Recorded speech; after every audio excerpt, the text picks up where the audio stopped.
Bonsoir tout le monde. Bienvenue à cette conférence ICM Amos.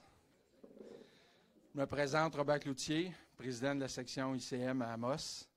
Un gros bienvenue aussi aux gens qui participent à partir de Facebook. Une petite nouveauté à soir sur Facebook. S'il y en a qui assistent live à la conférence, qui ont des questions à poser à la fin de la conférence, ils peuvent le faire en posant leurs questions là, sur le live de la conférence. On va être bon pour y répondre. C'est sûr que si vous posez votre question demain matin, pas sûr. Je vous invite automatiquement à aller voir notre page Facebook. S'il y en a qui veulent revoir la conférence, les conférences restent là, qui sont toujours disponibles. Encore une fois, un gros merci à nos commanditaires. Sans nos commanditaires, on ne serait pas capable de faire ces activités-là, particulièrement les activités gratuites. C'est quelque chose qui nous tient à cœur, à s'assurer que l'information soit diffusée le plus largement possible, sans qu'il y ait de restrictions de coûts de membership. Ça m'amène à parler de la notion de membership dans l'ICM. Il y a quelques niveaux. Il y a une différence. On peut être membre d'une section à l'autre. Chaque section peut fonctionner un peu différemment. Il y a des sections qui vont avoir un membership payant, d'autres comme nous, qui ça va être gratuit. Ensuite, on peut être membre de l'ICM national. C'est quelque chose que je vous encourage à faire. C'est sûr qu'il y a des frais, mais ça soutient l'excellence dans notre industrie. Puis c'est grâce à l'ICM national qu'on est capable d'avoir des sections un peu partout à travers, même l'ICM maintenant est rendu à travers le monde. Particulièrement pour le côté francophone, ce qui était vraiment intéressant pour ceux qui veulent faire de la business en dehors de l'Abitibi puis du Canada. Il y a aussi la partie corporative. C'est au niveau national. Il y a des entreprises qui peuvent être membres corporatifs. Fait que moi, je vous invite évidemment à soutenir l'ICM autant que possible. Il ne faut pas oublier nos commanditaires ici. Les parapostes qu'on voit en avant, c'est les commanditaires qui nous commanditent particulièrement pour les conférences qu'on donne. Un grand merci à ASMR. Ceux qui ont leur verre dans la main, vous pouvez lever un verre à ASMR. C'est ASMR qui commanditait le cocktail de début. Merci ASMR.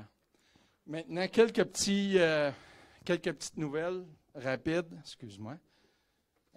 Les vols nolisés. Il reste encore une place sur le vol de 2 jours et quelques places, trois places sur le vol qui couvre la semaine. Le vol sur l'aller-retour une journée, malheureusement, ça n'a pas été populaire. Fait que lui, à moins d'un gros changement de dernière minute, il n'apparaîtra pas. Les vols, excusez. Quand on est dedans, c'est trop évident pour nous. C'est des vols pour desservir le Congrès de Québec-Mines. En fait, pour le Congrès de Québec-Mines, on offre des vols directs Val-d'Or-Québec. Le but, ce n'est pas de faire concurrence aux compagnies d'aviation. De toute façon, il n'y en a pas vraiment de vols directs. Je pense qu'il y en a qui offrent des vols spécialement aussi pour le Congrès. Mais c'est un service qu'on offre avec justement les montants que vous nous donnez en commandite. On essaye de vous offrir le plus de services possible. S'il y en a qui s'intéressent à ça, ramassez la feuille, sinon laissez-la circuler. Un autre petit message de dernière minute. Le plan de commandite, justement. S'il y en a qui en ont besoin ou qui voient un intérêt, vous pouvez le ramasser. Sinon, faites juste circuler le paquet jusqu'en arrière. Il y a une boîte à l'entrée. C'est pour recueillir les cartes d'affaires. Ceux qui participent pour la première fois aux conférences, je vous recommande fortement de mettre une carte d'affaires dans la boîte. Ça me permet d'être capable de lire votre adresse courriel. À toutes les fois, je le dis, mais à toutes les fois, il y a des adresses courriel que je ne suis pas capable de lire. La feuille de présence commence à circuler. Ceux qui se sont préinscrits, votre nom est déjà là, sont en ordre alphabétique à partir du prénom. Les attestations de présence pour les ordres professionnels Évidemment, je vais le spécifier, c'est fourni à ceux qui sont dans la salle. Venez me voir à la fin de la conférence, puis je vais vous en donner. Les revues qui sont en arrière sur la table sont gratuites et sont distribuées pour vous. Prenez-en. Notre prochaine conférence, le 12 décembre, par M. André Harvey de Canmetmine. À la fin de la conférence, on va avoir un tirage. On a 2 prix à faire tirer. Gracieuseté de Nico Eagle. Une histoire en or pour votre 60e, si je ne me trompe pas. Et comme on fait à chaque année depuis quelques années, la conférence de fin novembre, on fait tirer un sapin de Noël qui va vous être livré. N'oubliez pas d'éteindre vos cellulaires. Voyons.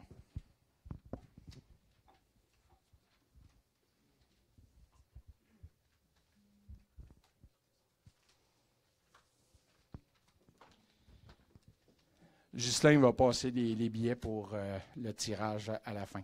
Donc, la conférence de ce soir est donnée par M. Stéphane Villeneuve. Activement impliqué dans le domaine de l'exploration minière depuis plus de 23 ans, il est gradué de l'Université de Montréal en 1993 et détenteur d'un baccalauréat en géologie. De 1994 à 1996, il était impliqué auprès de quelques compagnies juniors ainsi que géologue de projet chez Geologica Groupe Conseil en Abitibi. En 1997, il est embauché au sein de l'équipe d'exploration de Cambiard. De 2002 à 2004, il supervise les campagnes de forage profond qui ont conduit à la découverte et à la mise en valeur du gisement aurifère à Westwood. En février 2006, il s'est joint à l'équipe d'exploration de mine Agnico Eagle Limited comme géologue senior de projet. En 2012, il devient géologue de district. Il s'occupe de la supervision des campagnes d'exploration au Nunavut dès 2007, plus particulièrement axé sur l'expansion des ressources à Meadowbank de 2007 à 2009, Méliadine de 2011 à 2014 et Amaruq de 2014 jusqu'à la fin 2016. En 2017, il est honoré par l'Association des prospecteurs et développeurs du Canada, le PDAC, au sein de l'équipe d'exploration Val-d'Or avec le prestigieux prix Bill Denis, soulignant une importante découverte minérale faite au Canada. Depuis 2017, il dirige l'équipe destinée à remettre l'emphase sur l'exploration du territoire abitibien entourant nos opérations minières, ainsi qu'impliqué dans le processus d'évaluation d'opportunités économiques susceptibles de contribuer à la longévité de la compagnie. Merci. Merci, Robert. Donc, on va faire un test de son pour être sûr que vous m'entendez bien, parce qu'on n'avait pas l'appareil. Tout va bien? D'accord. Bon, ben, content d'être ici. Merci beaucoup à l'ICM, section Aricana, pour l'invitation pour présenter le projet Amaruq. Donc, ça s'intitule la découverte d'un gisement, de l'exploration à la mise en production. La mise en production est à venir, évidemment, mais je vais vous démontrer tout le processus pour arriver à ce but. Et puis, n'ayez crainte, c'est écrit géologue du district Abitibi, mais je sais de quoi je parle. J'ai travaillé quand même assez activement sur le projet. Donc, pendant que j'affiche les avis au niveau des notes concernant les énoncés prospectifs, je suis curieux de savoir qui parmi ici, à main levée, a déjà été présent à une conférence sur Amaruq. OK. Donc, c'est pas tout à fait la moitié. Donc, je devrais être capable de garder votre intérêt. Et puis, ceux qui l'ont déjà vu, ben, j'espère le maintenir. Donc, et aussi la note aux investisseurs. Donc, ce soir, voici les principaux sujets qui seront touchés. Donc, évidemment, c'est un survol sur la compagnie. Présentement, c'est surtout l'historique de la compagnie et notre position actuelle au niveau de producteur aurifère majeur dans le domaine minier. La vision du Nunavut, principalement, ça représente l'énorme contribution que la plateforme nunavutienne apporte à l'essor de la compagnie. Un bref historique de la découverte et ses implications. Aussi la stratégie et objectifs. Je fais référence ici aux concepts qui ont permis d'amener le projet à son but ultime, c'est-à-dire l'éventuelle production. On ne peut pas passer par-dessus un bref contexte géologique et aussi les styles de minéralisation qui sont associés. J'ai aussi rajouté un point, transition de l'exploration à l'opération. La majeure partie de ma présentation traite de le stade d'exploration, mais je vais finir en vous donnant une mise à jour sur les derniers développements au niveau du projet et ce qui se réserve pour le futur d'Amaruq. Donc, notre pedigree de Agnico Eagle, évidemment, c'est une compagnie qui a été fondée en 1957 à Cobalt, en Ontario.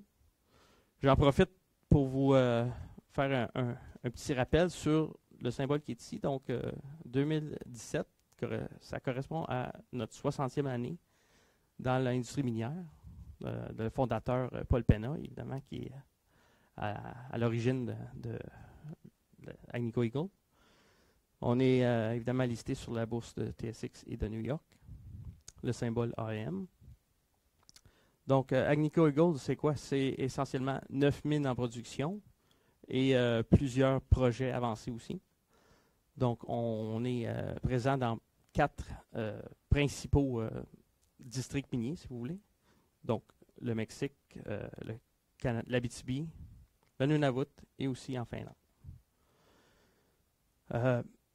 Évidemment, on parle de 8300 employés et ce nombre-là ne cesse de monter. En 2016, une production totale de 1 660 011.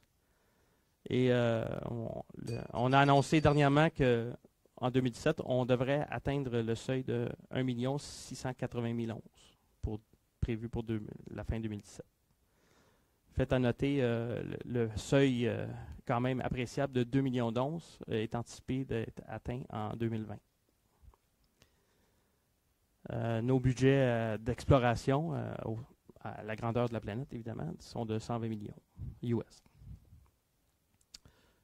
J'ai aussi inclus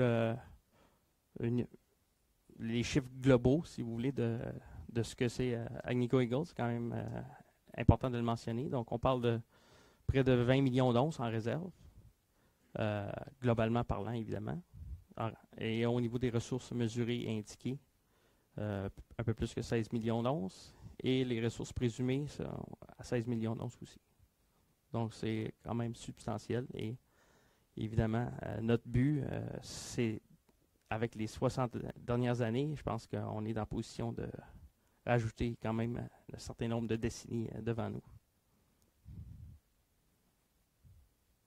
Alors, si on se rapproche plus près du secteur qui nous intéresse, donc le Nunavut comme tel, bon, évidemment, pour ceux qui sont peut-être moins familiers, le Nunavut, vous avez la baie du Son ici.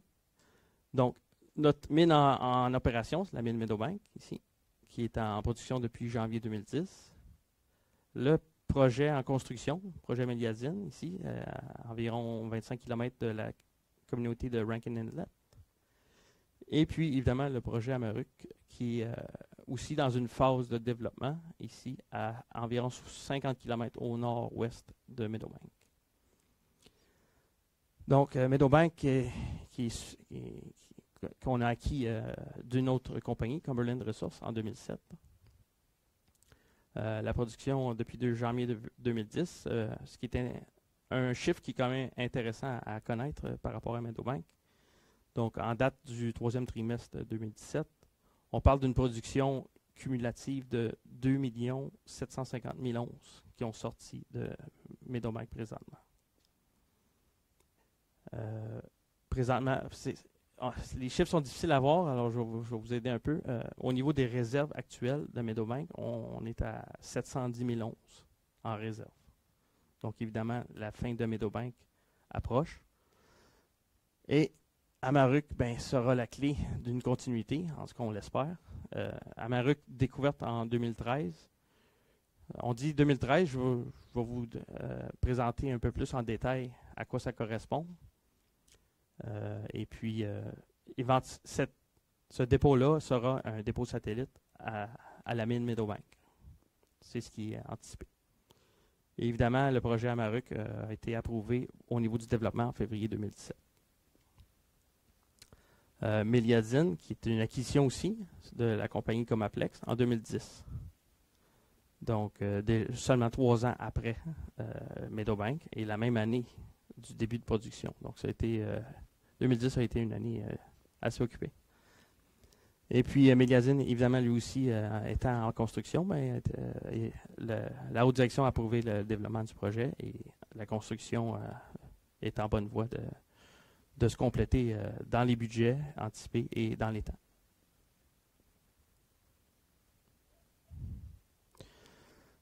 Donc, au niveau du Nunavut, je pense que c'est pas un secret pour personne. Le Nunavut, c'est la clé de l'expansion de la compagnie, en fait.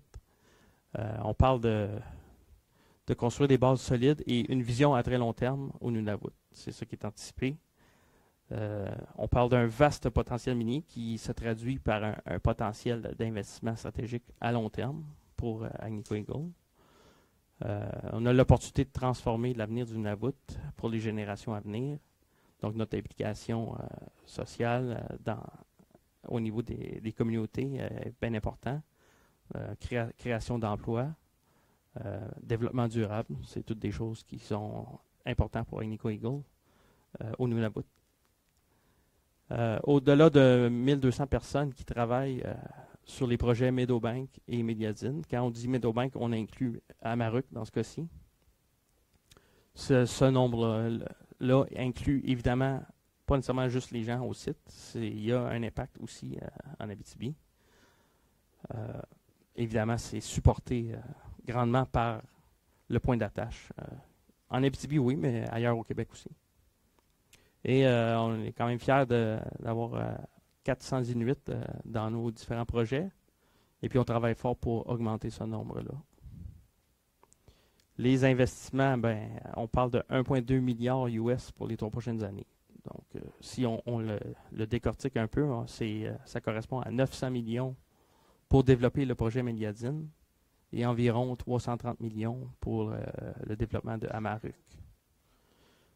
De ce 1,2 milliard-là, évidemment, il n'est pas entièrement dépensé au Nunavut, comme je dis, avec les points d'attache et l'implication des gens en Abitibi et ailleurs au Québec, il y a des retombées économiques évidentes. Donc, on passe tout de suite à la découverte. Mais avant d'aller plus loin, je pense que c'est important de dire que chaque découverte a son historique propre. Évidemment, je ne suis pas le premier à présenter une découverte ici devant vous. Mais je pense que, basé sur mon expérience, il y a trois critères importants d'une découverte. C'est principalement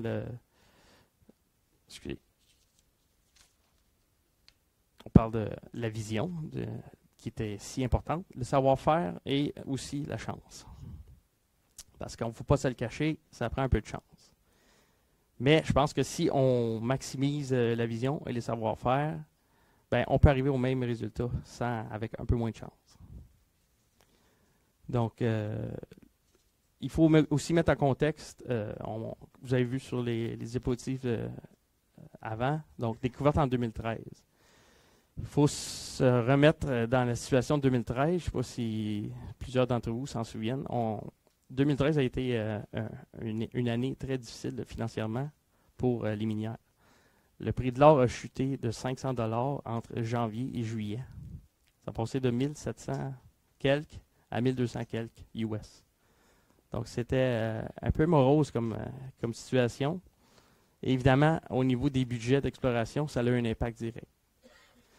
Néanmoins, on avait la vision d'aller dans ce secteur, explorer ce secteur-là, même depuis 2010, en fait. On parle de 2013 ici, mais 2010 était déjà, ce secteur-là en 2010 était déjà un secteur qui nous intéressait. Des critères des travaux historiques, oui, mais très, très limités. Un contexte géologique favorable. qui, à l'époque, on pensait être similaire à ce qu'on retrouve à Meadowbank. Et puis, évidemment, le compte à rebours il fonctionnait. Et, la mine Meadowbank, déjà en 2013, et on anticipait déjà qu'il restait probablement juste 5 ans d'opération. Donc, tout le monde sait, la plupart de vous êtes conscient qu'une découverte, le temps requis pour passer d'une découverte à l'amener en production, 5 ans, c'est peu. Mais heureusement, avec l'effort qu'on a pu y mettre, je pense qu'on va démontrer que c'est réalisable. Donc, 2013. Principalement, là, vous avez une compilation de notre campagne qui, en fait, a duré à peine un mois, de fin août à fin septembre, principalement.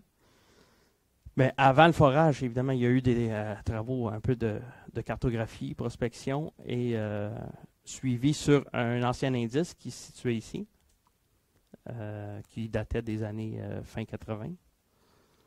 Et aussi une couverture géophysique. Donc, des outils standards en exploration qu'on utilise ailleurs et qui fonctionnent bien. Évidemment, dans ce cas-ci, ça a été un outil clé pour nous aider à cibler à avoir des cibles de qualité. Donc, un des objectifs ou des éléments clés, on a réussi avec seulement 14 forages en moins d'un mois, avec un budget limité. Ça peut paraître beaucoup, 700 000 US, mais isolé comme ça, c'est très peu. Ce qui nous avantage, par contre, c'est qu'on a notre point d'attache qui est Meadowbank. Tous ces travaux-là, en 2013, se sont faits à partir de Meadowbank. Donc, 50 km de distance par voie aérienne, supportée par hélicoptère. Donc, on peut s'attendre que 700 000 $ en hélicoptère, c'est assez vite dépensé. Mais, essentiellement, nos travaux ont confirmé qu'il y avait de l'or sur ce qu'on appelle le secteur IVR. Particulièrement le trou numéro 4.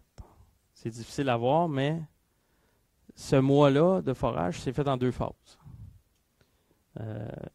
On parle d'une première phase de 4 trous. On allait faire 4 trous et on s'en allait. Eh bien, on a pogné 4,6 grammes sur 17 mètres. Ça, c'est longueur carotte. Dans le 4e. Mais on l'a su juste quelques semaines après. J'ai mes amis d'ALS ici qui sont ici. J'ai dit quelques semaines. J'ai été généreux. Non, ça a été assez vite. Parce qu'il a fallu se revirer de bord vite. C'est ça. Donc, essentiellement, le trou numéro 4, c'est un trou de découverte jusqu'à un certain point, mais ça a nécessairement piqué la curiosité. Donc, on est revenu, on a complété 10 autres trous, et puis on est sorti de là avec la confiance qu'on tenait quand même quelque chose d'intéressant. Oui, c'est à une certaine distance de Meadowbank, mais il y a toujours moyen de moyenner. On fait de l'exploration. On se posera les questions après si c'est viable ou non. Évidemment, aussi, on faisait un suivi un peu sur les anomalies géophysiques. Donc, les anomalies géophysiques ont été expliquées. Oui, jusqu'à un certain point, on a recoupé de la minéralisation, du graphite, un contexte géologique qui en fait, qui était vraiment différent de ce qu'on s'attendait. Et puis, je vous identifie les conducteurs ici, qui les autres n'étaient pas forés. Vous allez comprendre pourquoi dans les prochaines slides. Mais gardez en tête que ça, c'est quelque chose qui méritait un suivi. Donc, comme j'ai mentionné, le contexte géologique était vraiment différent par rapport à ce qu'on connaissait à Meadowbank. Mais néanmoins, on avait des roches volcaniques mafiques, des contacts stratigraphiques minéralisés, quelques rares ultramafiques. Les roches ultramafiques, c'est un peu la recette à Meadowbank. C'est une stratigraphie très, très importante dans le système. Donc, on avait identifié, mais pas autant qu'on espérait. Alors, ce programme-là fini. Évidemment, on est tard à l'automne. On est à établir la stratégie pour l'année suivante, déjà, il y a des mandats pertinents ou les plus pressants qui ont été abordés. Donc, que ce soit des études environnementales, les études d'impact, l'aspect métallurgique, et évidemment, construire un camp. Parce que, comme je l'ai mentionné, c'était opéré à partir de Meadowbank. C'est dispendieux. Les distances sont chères en hélicoptère. Il fallait trouver le moyen de bâtir un camp plus proche.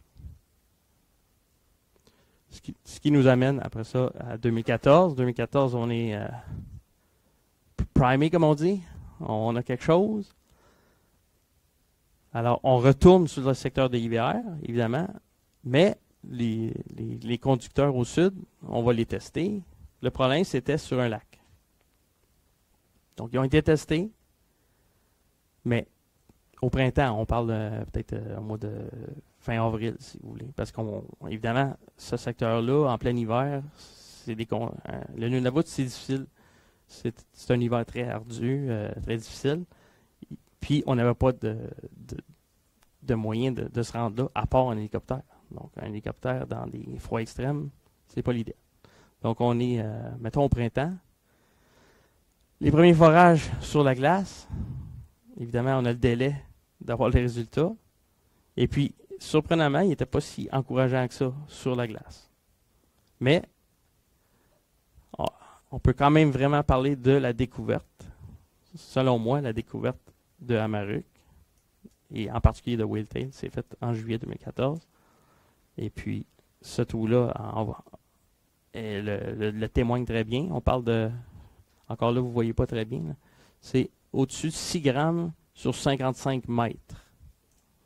Évidemment, ça, c'est ce qui était estimé comme étant l'épaisseur vraie, parce que ça, c'est tiré d'un communiqué de presse. Mais en même temps, on ne comprenait pas ce qu'on avait. C'était dans les débuts. De toute façon, c'est n'importe quoi qui a 6 grammes sur 55 mètres, tu as le goût d'y retourner. Ça, c'est clair. Et puis, on pouvait juste attaquer ça sur la rive ouest et sur la rive est. On n'avait pas accès à la partie centrale. Évidemment, en juillet, il n'y a plus de glace. Donc, mais quand même, des résultats vraiment plus qu'encourageants. On tient quelque chose là, dans ce cas-ci. Alors, la fameuse question, combien d'onces sont nécessaires pour rendre le projet viable si nous sommes à 50 km? C'est une question qu'on se pose, mais c'est aussi une question qui vient de l'opération Meadowbank. Ou en tout cas, eux autres, ils ont probablement la réponse. Alors, la réponse la plus plausible, la plus simple, 1 million d'onces à une teneur de 3,5 grammes.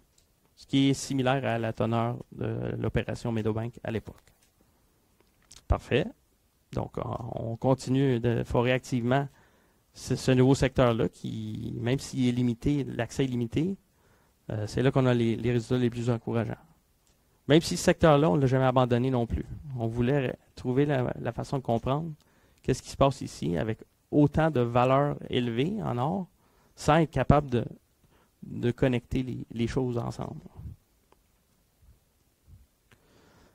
Et évidemment, 2014, basé là-dessus, on a mis de l'avant des équipes de travail, que ce soit au niveau des permis.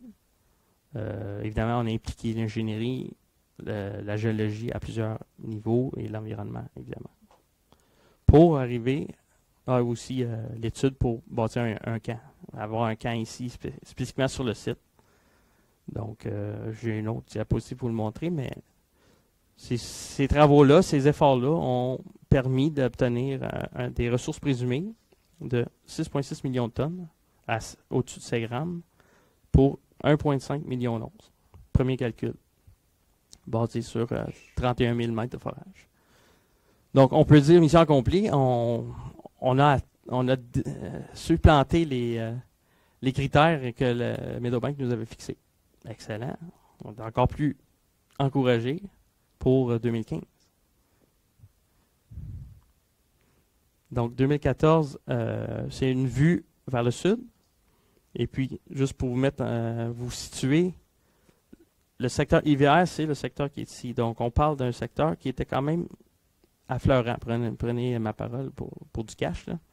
c'est une des rares places au Nunavut où tu peux parler d'affleurement. Sinon, c'est essentiellement de la toundra et puis des champs de blocs. Mais évidemment, vous avez ici la trace rapportée à la surface de ce qui deviendra le gisement Whale-Tail.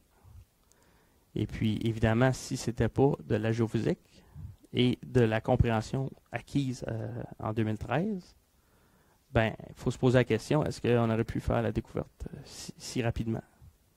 On aurait probablement fini par y arriver, mais ça a certainement contribué à accélérer le processus. Et puis, comme je vous dis, l'implantation d'un nouveau camp, vous avez une image ici, d'un camp d'une capacité de 45 personnes. Ce qui est peu par rapport à ce qui nous attendait pour 2015.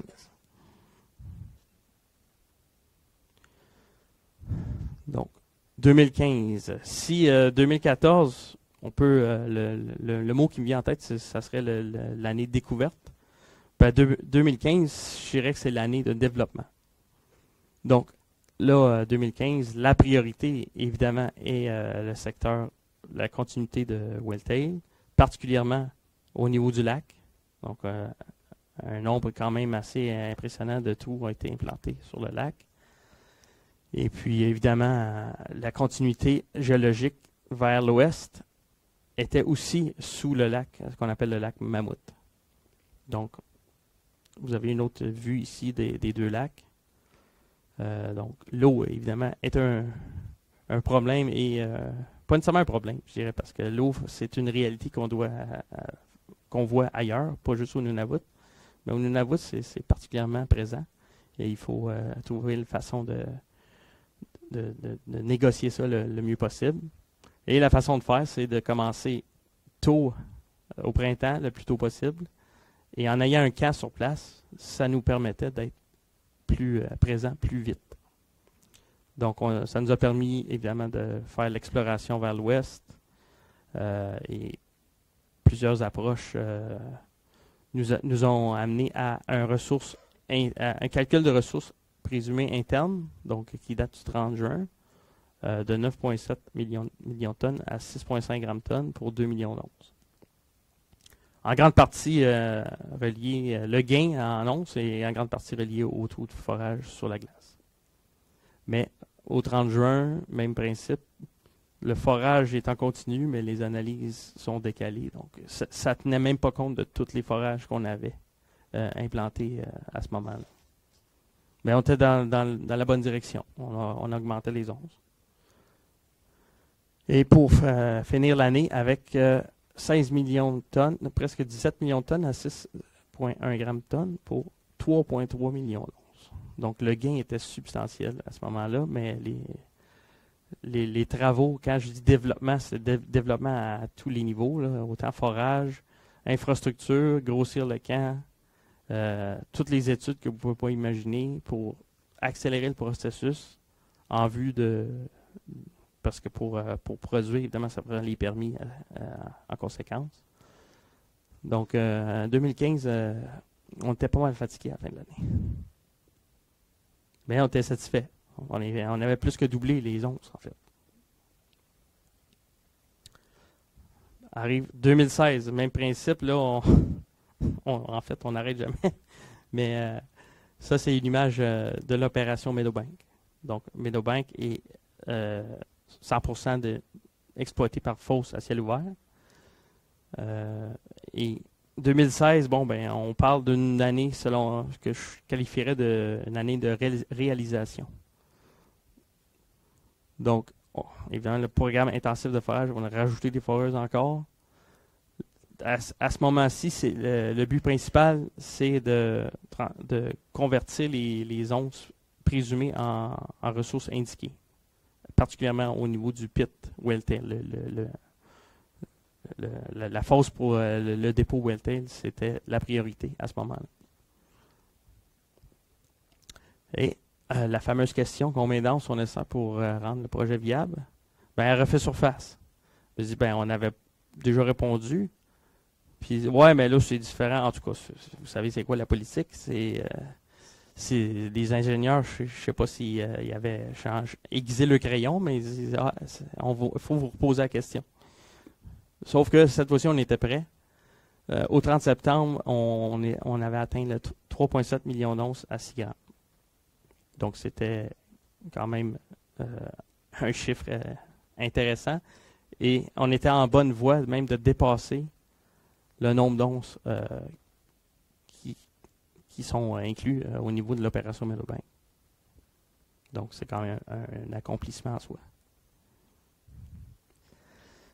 Et puis, évidemment, l'implication de Meadowbank, on pousse encore l'étude plus loin. Il faut être capable de démontrer qu'avec un dépôt satellite, on peut utiliser les infrastructures existantes et ça demeure rentable. Donc, que ce soit l'utilisation du moulin et toutes les infrastructures, le parc à résidus, entre autres, qui permettait d'accélérer le processus de permis. Pas être obligé de bâtir un parc à résidus à Amaruq sauve beaucoup de temps au niveau du processus de permis. Alors, Meadowbank servirait pour opérer, pour exploiter Amaruq, ce qui était une bonne nouvelle. Au niveau des stratégies, si vous voulez la recette gagnante, chaque projet a sa recette gagnante. Je vais vous l'exposer selon ce qu'on pense, qui a été la clé. Je dirais, au niveau de la stratégie, il y a 2 mots qui m'y entendent. On parle de collaboration et d'expertise. C'est des éléments qui ont vraiment contribué au succès. Donc, au niveau de Meadowbank, on peut dire que un des éléments clés, c'est évidemment d'impliquer les gens de Meadowbank, leur expertise, dès le début du processus. Et puis, il y a évidemment, parce qu'ils ont l'expertise, ils ont l'expérience d'opérer dans le Nord. Donc, ça va de soi. Il faut les impliquer. Et puis, je n'irai pas à travers toute la liste de gens impliqués, parce qu'on est plusieurs. Mais au niveau de l'équipe de géologie, évidemment, notre expertise dans le forage, et puis à tous les niveaux. Ce n'est pas juste du forage d'exploration. On parle de la délimitation, du forage géotechnique. Toutes des choses qu'on avait vécues à Méliadine et même à Meadowbank dans le temps. Un point qui est intéressant, c'est la modélisation en temps réel. Donc, on avait d'avoir des gens qui modélisent au fur et à mesure, c'est un élément clé. Ça te permet puis avec les bons outils, évidemment, mais ça te permet d'être à l'affût de ton modèle qui évolue tout le temps. C'est nécessairement la géologie, c'est pas juste des plywood. Là. En tout cas, les ingénieurs aiment ça quand c'est des plywood, mais c'est pas toujours ça. Alors, l'implication de gens basés, même à Val-d'Or, qui travaillent sur le projet en continu. Ça a été un élément qui a été vraiment aidé à être capable d'anticiper les changements, mais aussi à être plus efficace sur le ciblage. Ça, c'était aussi un élément clé. Et s'ajuster au fur et à mesure de la campagne qui va à un rythme quand même assez important. Et puis, le reste, c'est les études, pas les études. Au niveau du permis, c'est un long processus. On parle de plusieurs niveaux gouvernementaux, que ce soit fédéral, le gouvernement du Nunavut, les eaux, la faune, ainsi de suite. Il y a énormément d'étapes. Mais d'avoir les gens de Meadowbank impliqués, ça le simplifie le processus, évidemment. Et le support de l'équipe d'ingénierie basée au sein de CSD. Donc, si on résume, on parle des ressources au 31 décembre 2016. Encore là, c'est pas... il va falloir que vous croyiez sur parole. Donc, là, je traite plus les objectifs comme tels. Donc, évidemment, un des objectifs clés pour amener à démontrer l'intérêt d'un projet comme ça, c'était d'augmenter les ressources. Ce qu'on a réussi à faire. Donc, au 31 décembre, on est à toutes catégories confondues, on parle de 4,2 millions d'onces. Mais particulièrement au niveau de la fosse Whale Tail, 2,1 millions d'onces à 3,9 grammes en ressources indiquées. Donc, ça, avec ça en main, on est à l'aise d'aller de l'avant. Évidemment, encore là, tout ça est fait à un rythme assez freiné, mais évidemment, c'est d'avoir les bonnes personnes qui sont impliquées permet d'accélérer le processus. Il y a toujours c'est moi l'expression anglaise, mais des bottlenecks qu'on peut pas on peut pas contourner. Mais en étant le plus transparent possible, le plus efficace possible, on réussit à traverser ces jalons-là dans des temps quand même respectables et ça nous permet d'anticiper que le projet démarre en 2019. Oh, excusez. Un autre élément en fait, il faut mentionner même dès le début, c'est un plan de communication, autant avec les employés qu'avec la communauté. Donc, tout nouveau projet doit être, et c'est vrai un peu partout, hein, il faut annoncer ses couleurs le plus vite possible, être transparent, puis particulièrement au niveau des employés, parce qu'évidemment, avec la fermeture éventuelle de Meadowbank à l'époque, nécessairement, la main-d'œuvre, on sait très bien comment elle se raréfie de nos jours. Il fallait trouver le moyen de la conserver. Donc, ce projet-là, on l'a amené positivement au sein de la compagnie le plus vite possible pour essayer de conserver l'expertise et démontrer aux gens que c'est important de rester parce qu'il y a une suite. Évidemment, établir de façon plus précise le plan de minage avec les infrastructures de Meadowbank.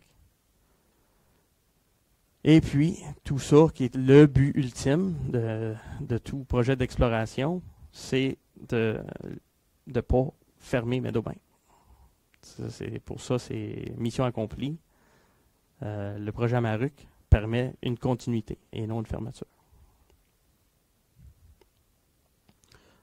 Donc, ce tableau-là était peut-être un peu plus visuel pour vous. C'est les ressources, l'évolution des ressources au fil des années. Donc, évidemment, de fin 2014 à fin 2015, c'est une progression quand même assez impressionnante au niveau des ressources présumées. Mais je vais vous montrer, focuser plus sur décembre 2016. Donc, comme je vous dis, un peu plus que 2,1 millions d'onces en ressources indiquées.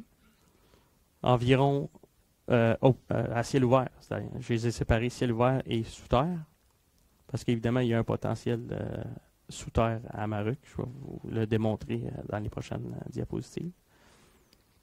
Donc, présentement, en décembre 2016, il restait environ 700 000 onces au niveau ciel ouvert en ressources inférées à 4,8 grammes et à peu près 1,4 million d'onces inférées aussi sous terre à une teneur de 6,2 grammes par tonne. Donc, il y a un bon potentiel d'expansion encore. Évidemment, pour décembre 2017, je n'ai pas les chiffres, mais je pense qu'avec la moyenne ici, vous êtes capable de voir qu'on s'attend à une progression similaire. Donc, on devrait être au-dessus de 4,5 millions d'onces et peut-être plus. Ce que je peux dire, par contre, c'est qu'au niveau des ressources inférées restantes, en termes de ciel ouvert, évidemment, nous, en 2017, on a focusé beaucoup là-dessus pour convertir en ressources indiquées. Et au niveau du sous-terre, évidemment, ça a été aussi attaqué de façon assez agressive cette année. Et j'ai quelques projets, quelques résultats à vous démontrer. Donc, c'est à ça que je fais référence. Donc, une section longitudinale qui, mettons, d'un bout à l'autre du dépôt, on parle au-dessus de 2 km. Et puis, en profondeur, environ 250-300 mètres de profond. Alors, c'est une autre façon de représenter les ressources, mais cette diapositive-là est là surtout pour vous démontrer que même en 2016, à travers tout ce qui a été accompli, on n'a jamais lâché l'exploration. Et puis, particulièrement en profondeur. Donc, on voit que, quand même, à des profondeurs de l'ordre de 700 mètres, les zones sont pas fermées, ne sont pas fermées. Donc, quand même, avec des résultats encore très encourageants. Donc, la minéralisation se poursuit. Le contexte géologique est encore favorable. Évidemment, l'exploration sous terre, c'est une autre approche, ou à des profondeurs quand même assez appréciables. Et en 2017, on l'a attaqué en conséquence. On a abordé le forage avec d'autres méthodes que des méthodes traditionnelles. Donc, le bloc modèle, évidemment, il y a beaucoup d'informations qui sont synthétisées dans ce bloc modèle. Je vais tenter de vous transmettre de façon simple. Donc, c'est une vue transversale du sud vers le nord à travers nos deux dépôts, si vous voulez. Donc, le dépôt Welltail et le dépôt IVR, qui sont deux styles de minéralisation quand même assez différents. À l'intérieur de Welltail, ce qui apparaît tout de suite à l'œil, c'est une certaine complexité structurale. Donc, les structures sont très importantes à Maruc pour le contrôle de la minéralisation. De plus, à Welltail, c'est un contexte géologique qui est très ondulant. Et puis, la clé pour être capable d'arriver à un modèle comme ça a été évidemment, comme j'ai mentionné plus tôt, les outils de modélisation, l'implication des gens sur une base régulière, et aussi le contexte géologique qui est ici, on parle de deux horizons marqueurs, deux horizons de roches ultramafiques de chaque côté de la minéralisation. Donc, ces roches ultramafiques-là, en forage, on est capable de les identifier à l'aide d'un XRF ou de les caractériser au niveau lithogéochimique. Et puis, c'est des guides qui ont servi beaucoup pour arriver à établir un modèle de ce type-là.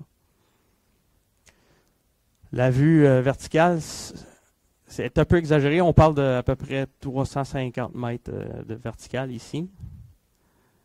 Mais évidemment, les prochaines étapes pour nous, et particulièrement les travaux qui ont été faits en 2017, c'est le potentiel sous terre. Donc, j'ai ici une image plus récente. Donc, c'est encore une section transversale, spécifiquement de Welltail. Alors, la même limite ici se trouve à être environ ici. Donc, le forage s'est poursuivi en profondeur cette année. Alors, on est dans l'ordre d'à peu près 850 mètres ici. Là. Et ce qui nous a permis d'atteindre ces profondeurs-là, c'est l'implication du DEVICO, donc le forage directionnel. Ça a été très utile pour maximiser le forage, pour être capable d'atteindre ces profondeurs-là.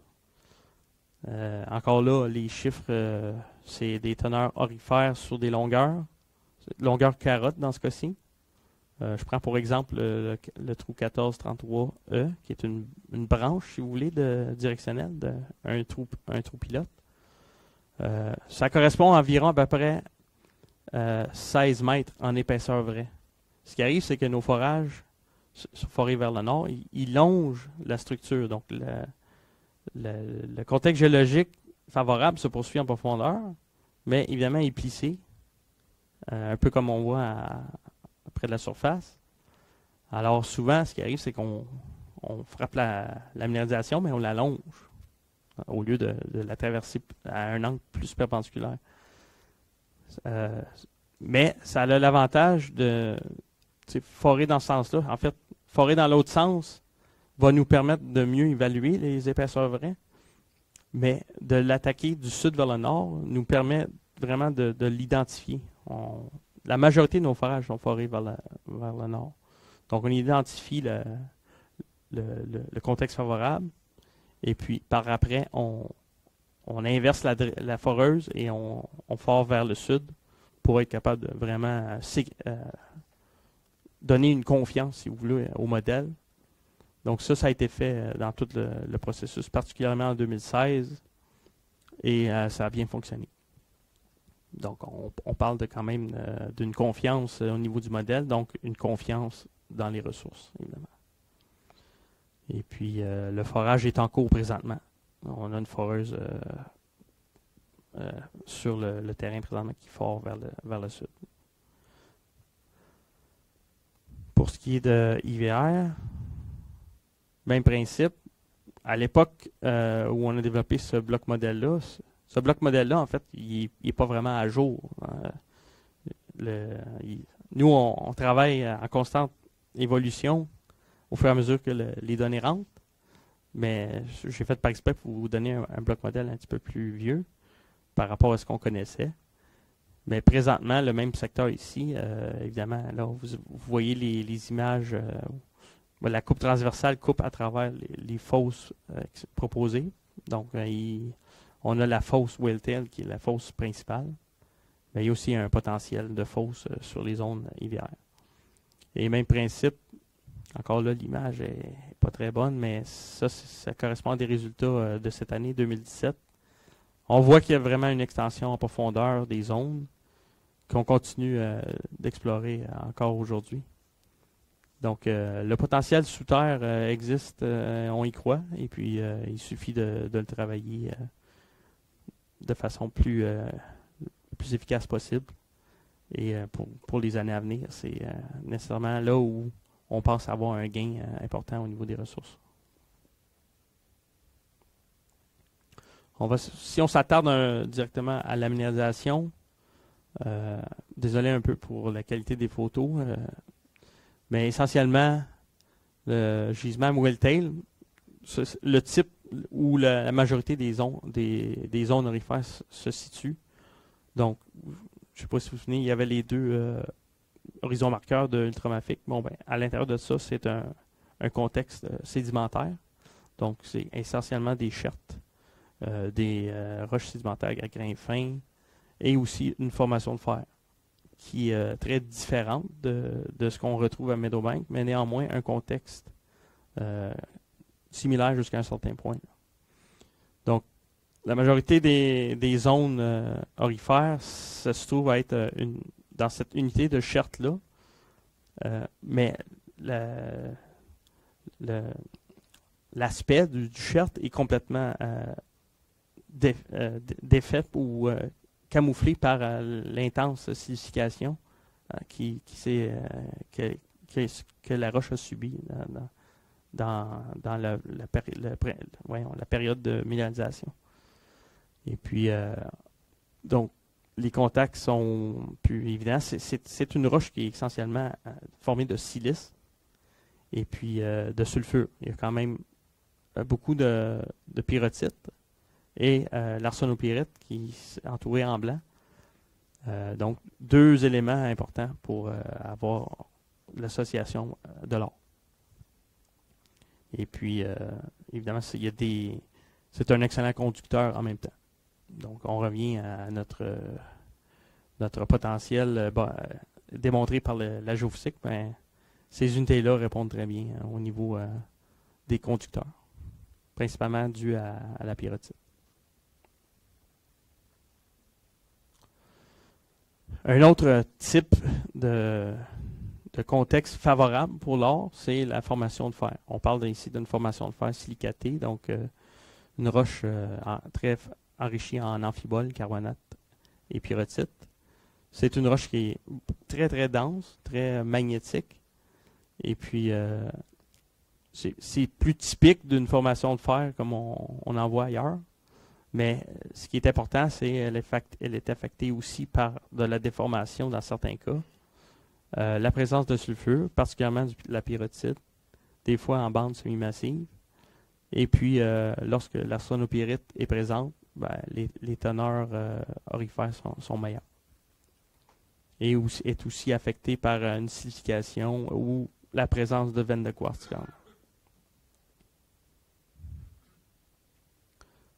Et le troisième type qui contient la majorité de l'or, c'est le type des zones V. Donc, le secteur IVR est essentiellement formé par ce type de minéralisation-là.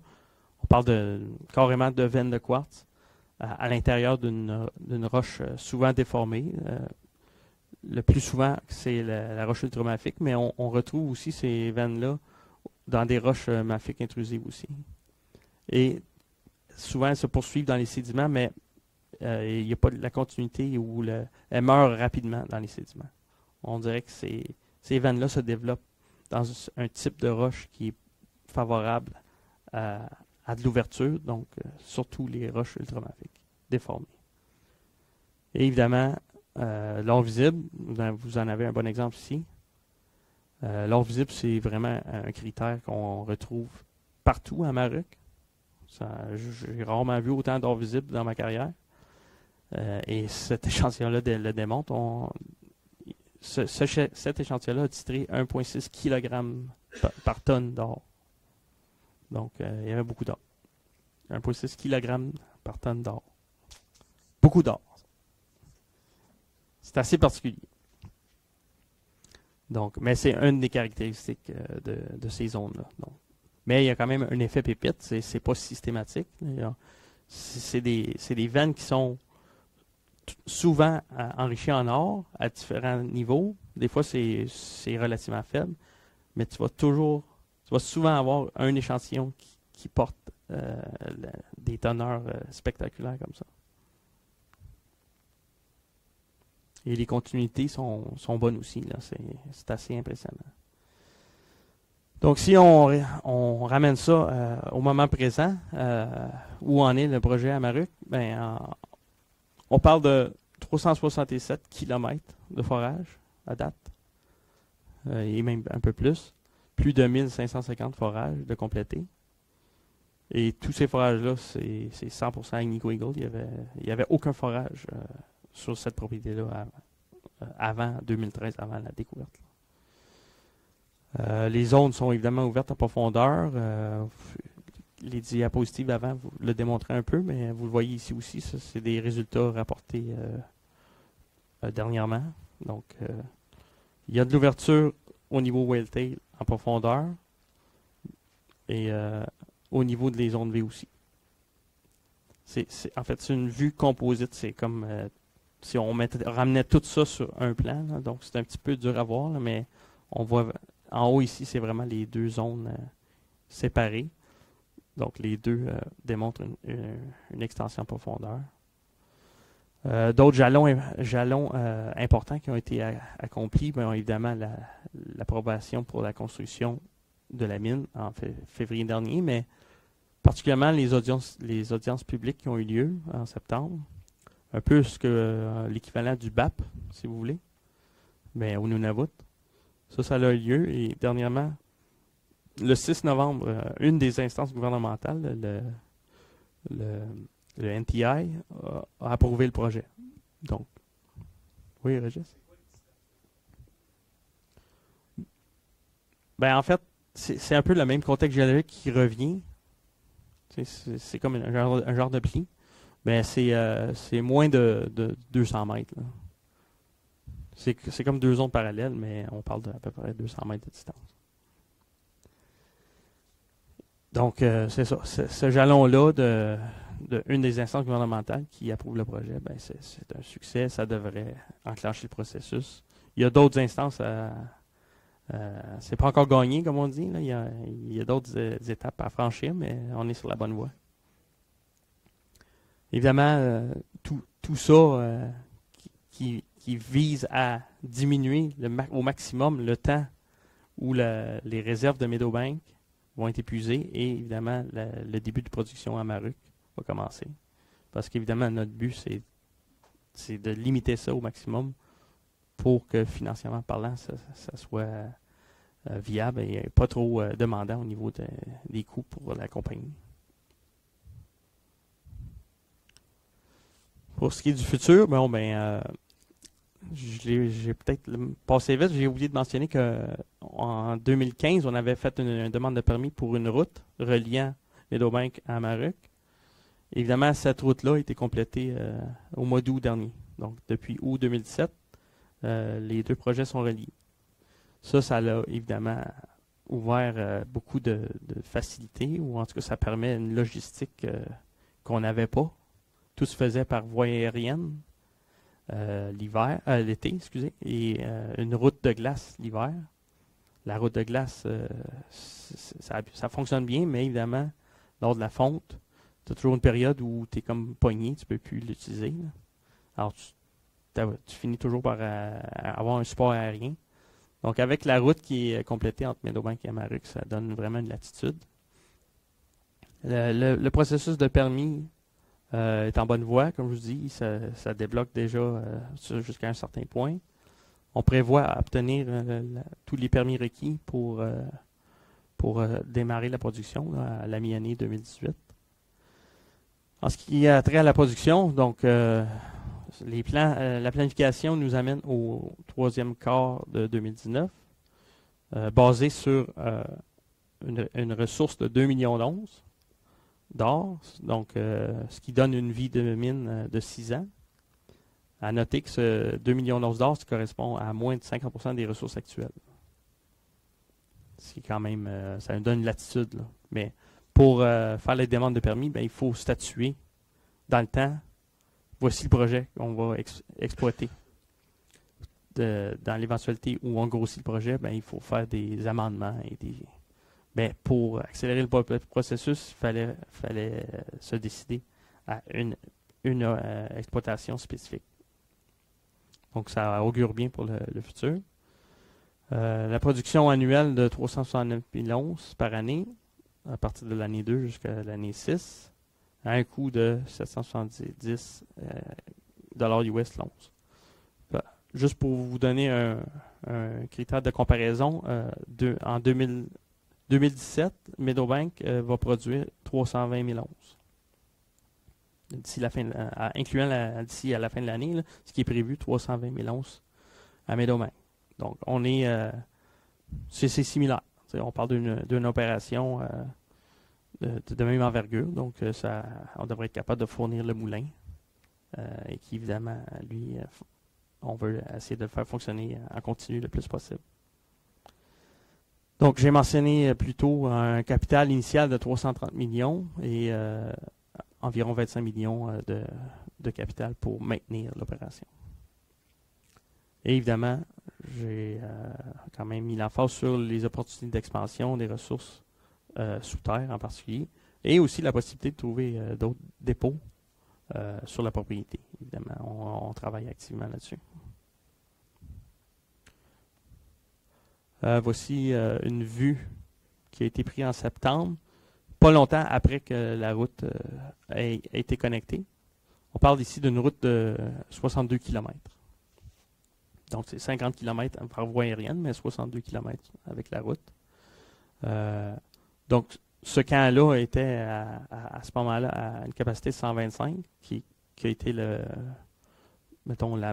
majorité une partie 2015, la majorité de 2016 et 2017.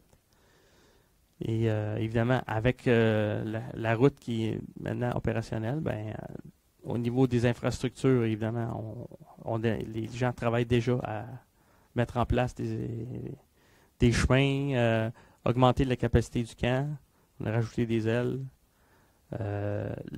l'alimentation au niveau du diesel, parce que tout ça, une opération comme ça, c'est avec l'utilisation de génératrices. Donc, la route vraiment accélère le processus. On voit là, en moins d'un mois, c'est assez impressionnant. Je n'ai pas vu de mes yeux, là. Je constate la photo comme vous, mais j'ai vu d'autres photos. Puis ça bouge très vite. Ça, c'est pour vous mettre en contexte la fin de l'année et une bonne partie de 2018. Donc, essentiellement, les travaux vont être sur bâtir les infrastructures, mettre en place une digue ici, parce qu'évidemment, il va falloir pomper le lac pour avoir accès aux minerais. Donc, il va y avoir une digue qui va être construite. Il y a déjà des fosses qui ont commencé à être excavées. Le pad de stérile ici, la halle de stérile. Présentement, le camp que vous avez vu sur la photo est ici. Bien évidemment, ils vont construire d'autres infrastructures plus permanentes au sud du chemin. Et puis aussi, on prévoit, en fait, c'est déjà commencé, je crois, une rampe d'exploration. Une demande de permis pour une rampe d'exploration, parce qu'évidemment, le potentiel sous terre, on y croit. Pour vraiment le valider, ben, ça va nécessiter une rampe d'exploration. Un peu comme ce qu'on a à Méliadine. Méliadine, c'est la même chose. Mais Méliadine, ça va être une opération sous terre avant toute chose, avec un potentiel de fosse à ciel ouvert. Ben, à Maruc, c'est l'inverse. On a une fosse à ciel ouvert et un potentiel sous terre. Mais dans les deux cas, ça nécessite une rampe d'exploration. Donc, la rampe, les permis ont été demandés et on les a obtenus sans problème. Donc, la rampe va débuter, si ce n'est pas déjà fait, ça va être d'ici la fin de l'année. Pour ce qui est de la suite, le futur, donc au stade d'opération comme tel, je mentionne ici la phase 1, comme j'ai dit. Le projet ou les demandes de permis ont été basées, encore une fois, sur un certain nombre d'onces. Donc, la majorité des onces indiquées qui étaient au niveau du pit Whale-Tail. Donc, évidemment, cette opération-là n'inclut pas un pit, une fosse à ciel ouvert éventuelle sur les zones IVR, ni le sous-terre. Alors, vous voyez un peu l'empreinte que la fosse Whale-Tail aura, avec évidemment la digue, la portion du lac des Noyers, et puis la halle de stérile aussi. Donc, mais on s'attend à ce que le projet soit plus gros que ça. Et évidemment, donner une durée de vie plus longue. Donc, je vous remercie. J'aimerais finir par rapport à ce que notre chef de la direction, Sean Boyd, a dit, qui je trouve qui est très important par rapport à la situation qu'on est. Donc, Sean a mentionné que notre compagnie est présentement dans sa meilleure situation financière depuis sa fondation. Et grâce aux nombreux efforts et investissements, on peut s'attendre à une progression de la valeur et une performance financière tout aussi importante pour les décennies à venir. Donc, un futur assez intéressant pour Agnico Eagle. Merci beaucoup.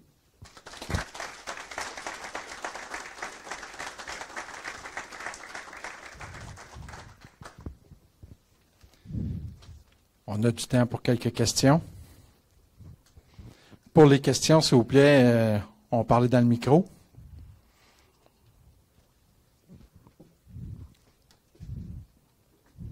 Pas de questions. J'ai été super clair.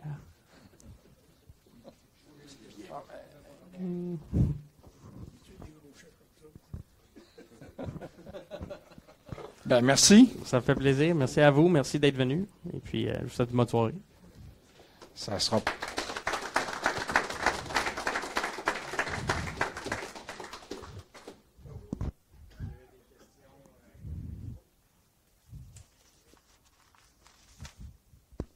On va laisser Ghislain finir son travail qu'il n'avait pas fait avant de commencer.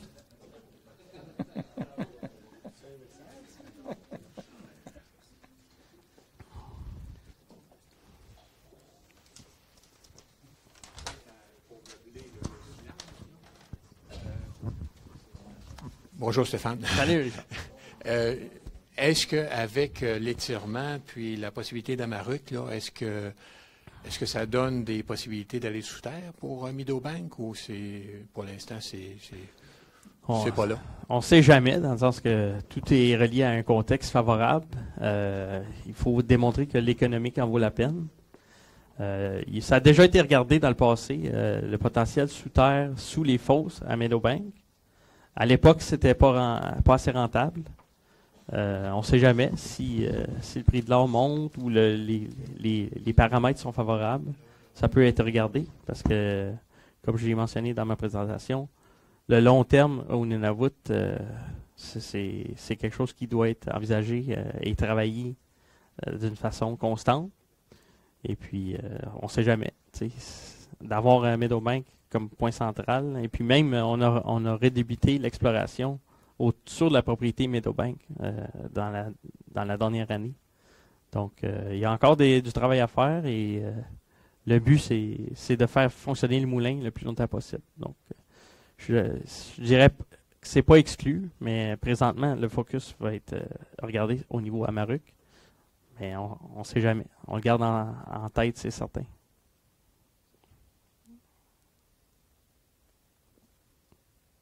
Oui, Gaétan. Et vos tests métallurgiques, ça donne quoi par rapport à la possibilité de libération de l'or dans l'arsénopyrite? Donc, la question, c'est au niveau la relation entre l'arsénopyrite et l'or.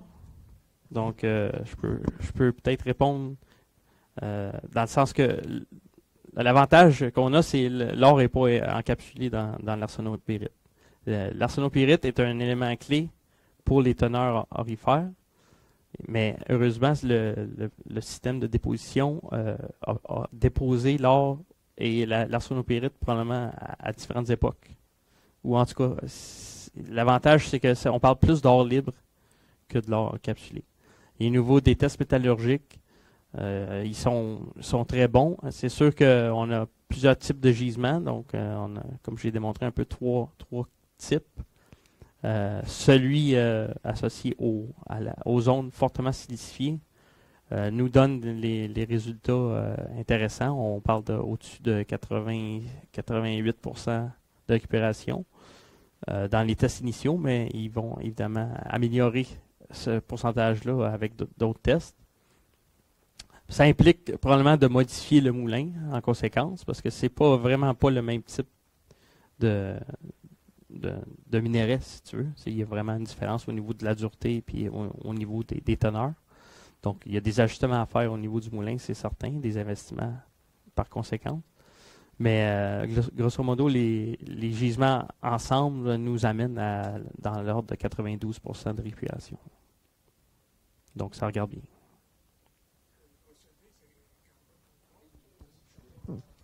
Oui, c'est des procédés standards de l'industrie. Donc, la question est quel type de procédé? Comme l'arsénopyrite puis la pyrrhotine, d'habitude, c'est deadly, ça. Oui, mais dans un moulin. c'est sûr. Pour neutraliser ça. Ben, il y a le principe de flottation. Là, je suis pas métallurgiste, donc il y a une portion qui est récupérée par flottation, et après ça, il y a la cyanurisation aussi. Il y a un circuit de cyanurisation. Mais je peux pas vraiment en dire plus. C'est pas ma spécialité, mais je pense que c'est pas un problème. Parce que le Meadowbank est un gisement qui est fortement enrichi en pyrrhotite. Donc, l'or est... plus tu as de la pyrrhotite à Meadowbank, plus tu as de l'or. Mais ça, c'est dans une formation de fer de type oxyde. Tandis que nous, on fait affaire plus avec une formation de fer de type silicate. Mais il y a des similitudes quand même, même au niveau métallurgique.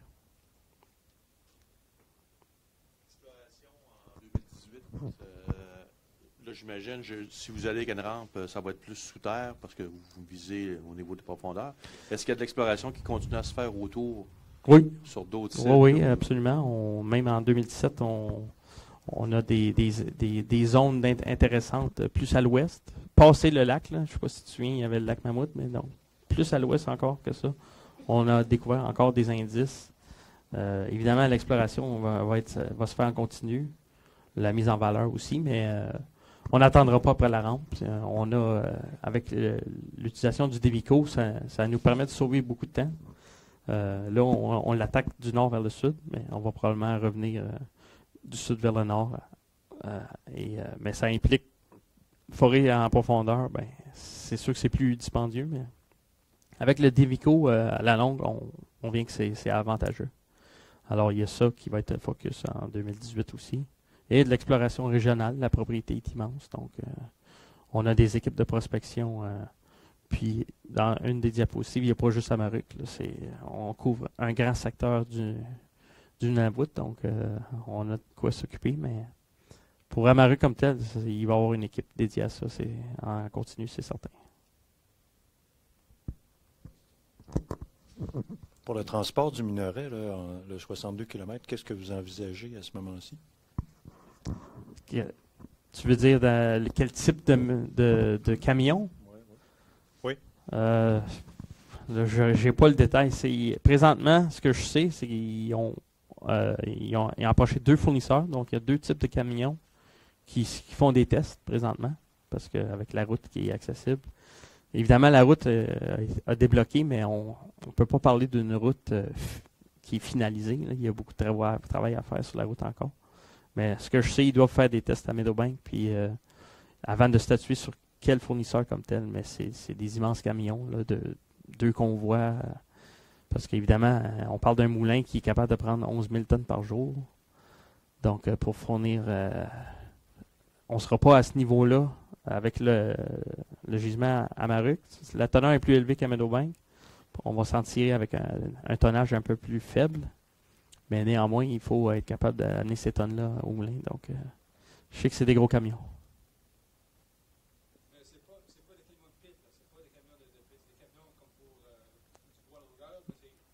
Ouais, c'est carrément des bins, là, mais doubles. Là, t'sais.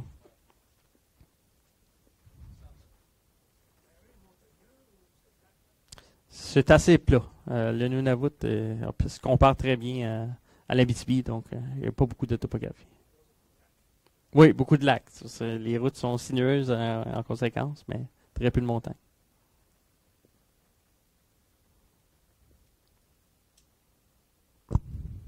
Bien, merci. Est-ce que tout le monde a eu son petit coupon? Bon, Ghislain a fait sa job finalement.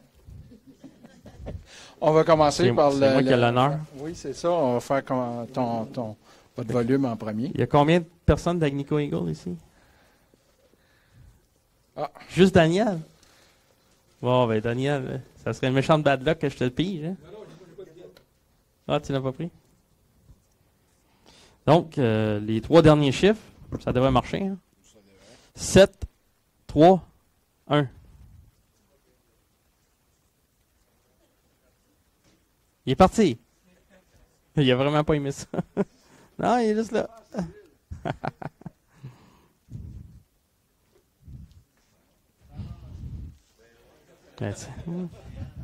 Félicitations. Alors, un livre pour ceux. Un livre qui a été fait spécifiquement pour le 60e, donc qui explique un peu l'historique de Agnico Eagle. Merci infiniment. Ça fait plaisir. Le deuxième tirage, ça va être pour le sapin de Noël. Bon, encore, hein? Il a eu un bon succès. Oh, c'est sûr, lui il est content, les autres, je sais pas.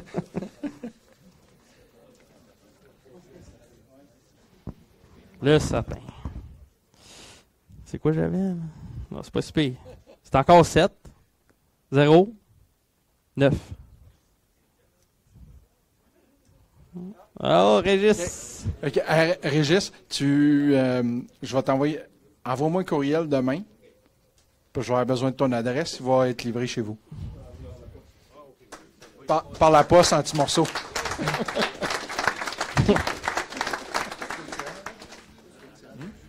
Non. Ben, je vous remercie. Puis je vous invite à passer une bonne fin de soirée. Puis être prêt. Ah, le toit! Ah, excusez. Là, je n'étais pas dedans pas tout. Effectivement, je t'ai oublié. Là. Ah, il m'a oublié. Ah oui, écoute, comme à l'habitude, on donne un polo à notre conférencier. Merci. Et une toile. Je vais inviter la peintre à venir présenter sa toile. Hey, wow. Très bien. Merci beaucoup. Merci. Merci encore, Robert. Merci. Bon. Ouais. Là c'est vraiment là. Ben, bonne fin de soirée, puis on se revoit le 12